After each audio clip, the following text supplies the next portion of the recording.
करो, मेरा ही सब कुछ करो, हाँ मुझे ही मानो, मैं ही तुम्हारा भगवान हूं, तो ये राक्षस है, ये गुरु नहीं होते हैं। भगवान का रास्ता दिखाने वाला ही सच्चा सदगुरु हुआ करता है।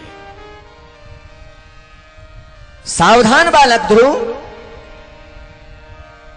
ध्रुव जी कहने लगे हैं, गुरुदेव वैसे तो संसार में सब जगह परमात्मा जने जाने कब कैसे कब कब प्रकट हो जाता है और आता है भगवान, हमारे सामने भी आता है, पर हम पहचान नहीं पाते कि भगवान कैसा है। हो सकता है उस भगवान का हम अपमान भी कर देते हैं। किसी भी रूप में परमात्मा हमारे घर में आते हैं, ये पक्की बात है, लेकिन पहचान नहीं पाते, क्योंकि सदगुरु देव की कृपा के बिना हमको भगवान का परिचय भी तो नहीं हो सकता है। मेरे गुरुदेव आपने कृपा करी है और आज मुझे भगवान का परिचय करवा दिया। मैं तो पहचान भी नहीं रहा था, मैं तो सोच रहा था ये बहुरूपिया है, ऐसा कोई भगवान थोड़ी हो सकता है। पर सदगुरु बहुत कृपा हुई, मैं आपके चरणों में बारंबार वंदन करता हूं। नहीं नहीं बेटा, हो गया मेरा काम, बस एक गुरु तो केवल रास्ता दिखाने वाला होता है, रास्ते में चल करके परमात्मा की प्राप्ति करना तुम्हारा कर्तव्य था। अब तूने भगवान की प्राप्ति कर ली बेटा, यही भगवान है। नारद जी दूर हट गए और भगवान के और भक्त के बीच में सदगुरु का रहना ठीक भी नहीं होता है। केवल पतन के मार्ग पर यदि शिष्य जा रहा हो, भगवान का रास्ता यदि उसने नहीं चुना है, भगवान का रास्ता यदि भटक गया है, तो ही उस गुरु को केवल उसका हाथ पकड़ करके और सही रास्ते पे ले जाने का कर्तव्य बनता है। बाकी और गुरु का कोई अधिकार नहीं होता है। गुरु कल्याण नहीं करेगा, गुरु का मंत्र कल्याण करता है, गुरु का रास्ता कल्याण करता है। आज महाराज ध्रुव जी महाराज ने ठाकुर जी को देखा, वंदन किया है। भगवान के भक्त को आज रोना आ गया। कितनी कृपा है प्रभु, पर अब क्या करूं, होठ फड़फड़ा रहे हैं श्री ध्रुव जी महाराज के। बोलना तो चाहता है कुछ, लेकिन आता नहीं है, क्या बोलूं मैं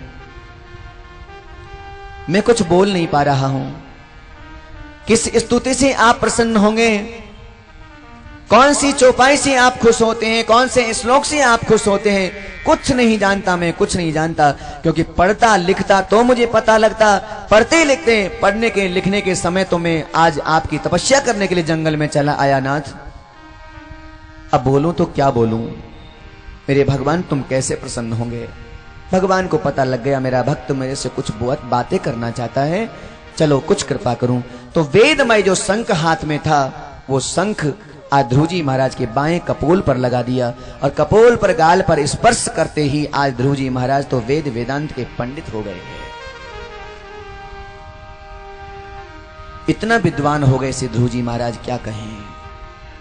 और यह भगवत कृपा से ही संभव है।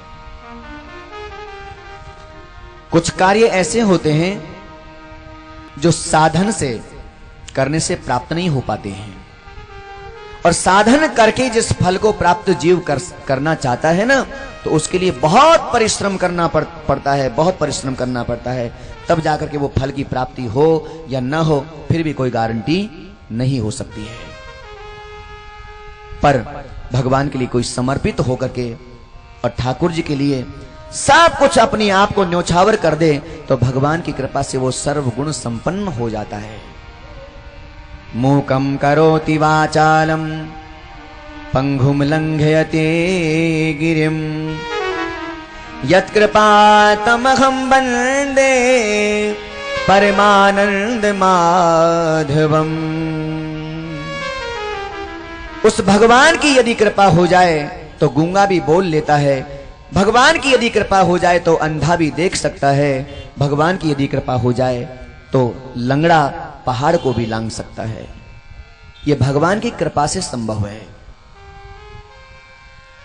साधन करते करते बड़े बड़े ऋषि मुनि थक गए, मर गए, नष्ट हो गए, पर उस प्रभु परमात्मा की एक जरा सी झलक उनके हृदय में प्रवेश नहीं कर पाई।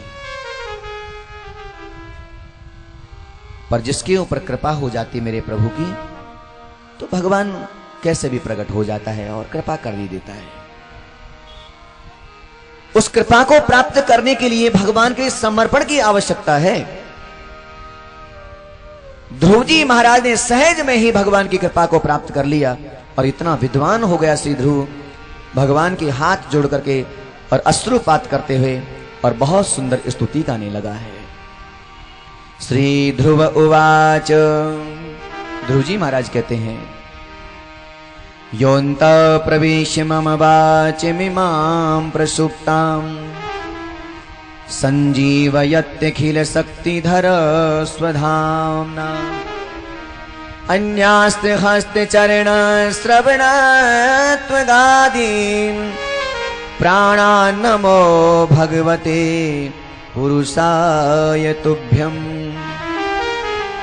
एकस्त्वमेव भगवन् निधिमात्मसत्या मायाख्योरुगुणया महदातिशेषम् सृष्ट्वानुविश्य पुरुषास्तदसर्गुणेषु नानेवेदारुषु विभावसु